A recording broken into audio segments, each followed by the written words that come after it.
seem to have secured a very good contract with PFL here, coming from Cage Warriors. How happy are you to be finally making some decent money out of your career, and what are you going to spend it on? It means a lot. It feels damn good, you know, to get even like kind of closely compensated for what your worth is something that a lot of fighters unfortunately don't get in their careers, and that's all like till they finish their careers they don't get compensated, which is very sad to me, you know, because as a fighter I know what we give to this game, so I believe that we all should get compensated for our worth, you know. And what am I going to spend it on? I haven't made that much yet. So wait until I win the Millie next year, and then ask me that. Okay, fair enough.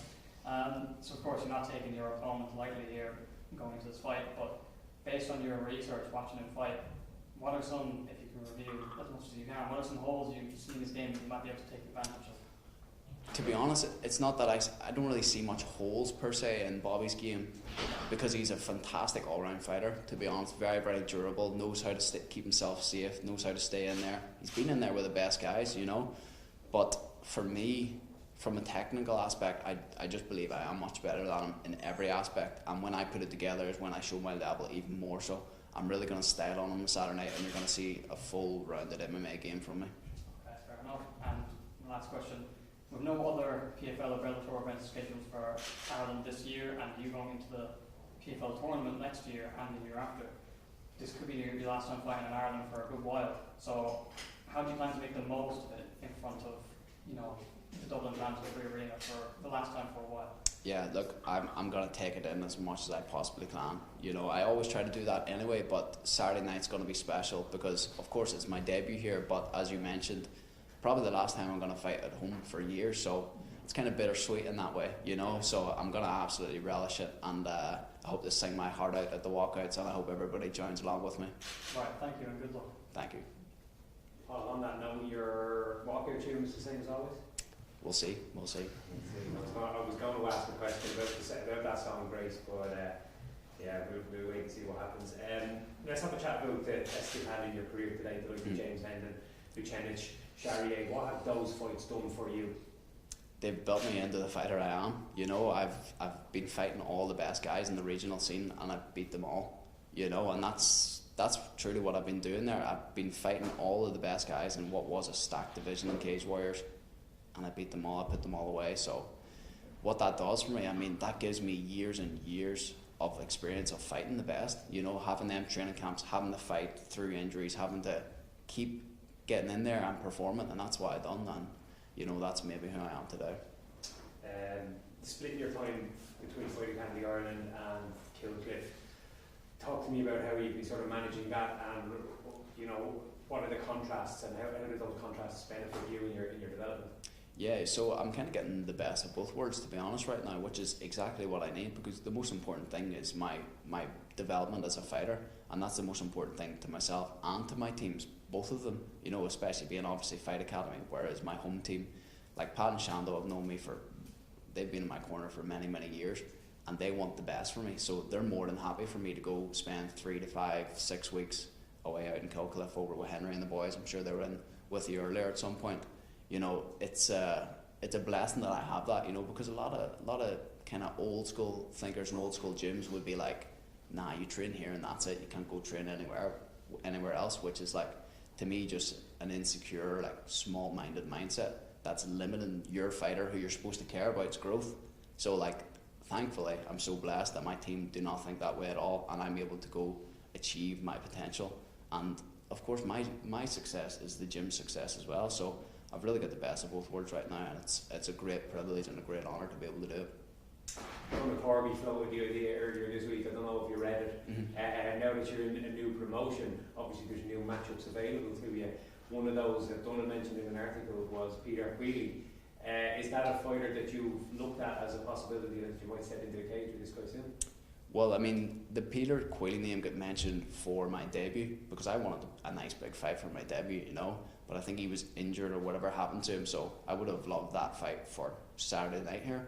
But I mean, there's no more dates in Ireland this year, so I guess it doesn't really make that much sense. But at the end of the day, I mean, it's a nice fight for me. Let's be real about it. It's a nice fight for me, so I can do it anytime. You know, if Bellator want to make that fight, then go ahead, be my guest. But you know, it was more so a case of it would have been nice for the debut. There's another Irish fighter signed to PFL who you've got a bit of history with as well, Dylan Chuk. Oh, Have you thought about him as a potential opponent going forward? Not really, to be honest. Especially me doing the globals. I mean, if he's in the global season next year, then of course. I mean, I got to fight everybody, and I would love to. He beat me in amateur, so I'd love to get that dub back, you know. But he's not someone I've been looking at, especially after his performance last week. I didn't think it was kind of that impressive, with all due respect. It is what it is. I'm looking at that $1 million tournament or season next year.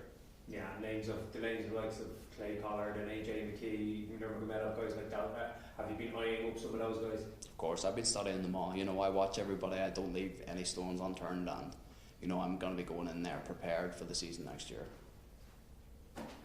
You're no stranger to big spots or attention. And what's the difference in pressure this time around? Look, there's definitely added pressure. You know, with of course it's being my debut. It's everything's new, but the fact that it's on home soil as well. And then I guess the fact that I've been coming out and saying, I'm the best in the world, I'm the best in the world, I'm top 5 in the world right now, any organisation. You know, most people are going to look at that and go, who the fuck does he think he is? Do you know what I mean? But look, this is what I believe, you know, and now I'm in the opportunity, now I have the opportunity, especially with the season next year, to fight 4 times in 8 months, to prove myself and to let everybody know that I am the fighter that I say I am. So it's kind of self-inflicted pressure? Absolutely, which is a technique that I've used throughout my career the whole time, and look where I am. You know, I've been fighting the best, beating the best, and that's what I'll continue to do. In an ideal scenario, how do you envision the fight going? Ideal scenario, knock him out with a first punch. That'd be nice. That'd be nice. No, see, to be honest, you know, my last few fights I've kind of, like, anytime I've been doing pre-fight stuff, it's been, I'm going to knock this guy out in the first round. And I haven't said that with Bobby because he really is he's a very tough, durable fighter, and he's going to be in my face. Honestly, I think for the full 3 rounds. Now, of course my aim is to get him out of there and to finish him. And if I do, I'll be very happy, but I am expecting a good 3, I'm expecting 3 hard rounds from Bobby, to be honest. So if you pass this test, do you think any differently of yourself?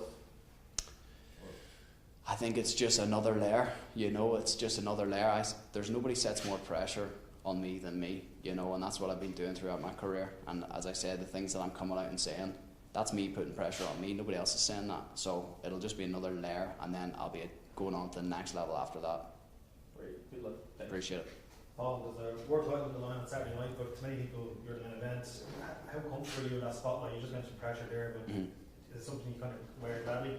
Nah, of course. Look, pressure creates diamonds, and you know, any big night that I've had in my careers thus far, you know, the world title fights, the sold out venues, the big pressure, the rematches, like any night, the biggest night, the highest pressure are the nights that I perform the best. So I truly believe that I'm built for this game, and to be honest, yes, I'm only 27, but I feel like a young veteran at this point, and it's all very, very exciting. You know, I really don't have any fear or much nervousness around Saturday night. It's more excitement because I've got so many reps now of these high pressure nights, and I never ever even come close to folding. It's 110% for me every single time. So I'm very much looking forward to it on Saturday night. You mentioned your walkout briefly there a minute ago. Bellator was 9th and 3 over the last years and kind of massive reputation. Have you kind of pictured that moment you walk out to the song and Of course. How excited for that are you? Honestly, it's one of the things I'm most excited for. That's the thing. The thing about fighting, yes, the fight's great, but there's so many other things are fun as well. Like, I love weigh-ins, but the walkouts are they're just something different, you know, because it's something you're able to kind of sit back, at least I do anyway, and like take in the whole experience. Like, how many people in the world get to live an experience like that, of like going into an arena with thousands of people singing, or thousands of people, in one case, giving me the finger, trying to throw drinks over you. At one fight I have, like, that is such a special experience, you know, and I'm kind of sort of becoming known now for my walkouts and how we do it and how my followers do it. So Saturday night's gonna be super special for sure. Gonna rob Peter Queen's crown. Yeah, for sure. There's a new kid in the black. Yeah, thank you all. Yeah, appreciate it. And how do you feel making your debut against a veteran like Bobby King? Exciting, you know, the whole new chapter is very exciting, you know, everything that comes along with it, it's kind of given me this new invigoration of energy, you know, and I like that, you know, because the new territory, it's new stimulus, you know. So when it comes to Bobby, like, it's, as I said, like, I am expecting a really tough fight from him. Some people are writing him off, and I'm kind of like, why are you writing him off, saying that he's a gimme fight for me? Go watch his fights. He's a great fighter, like, super, super durable. And as I mentioned before, like, if I can get him out of there within the 3 rounds, I'll be very happy. Thanks. Everyone? Boom.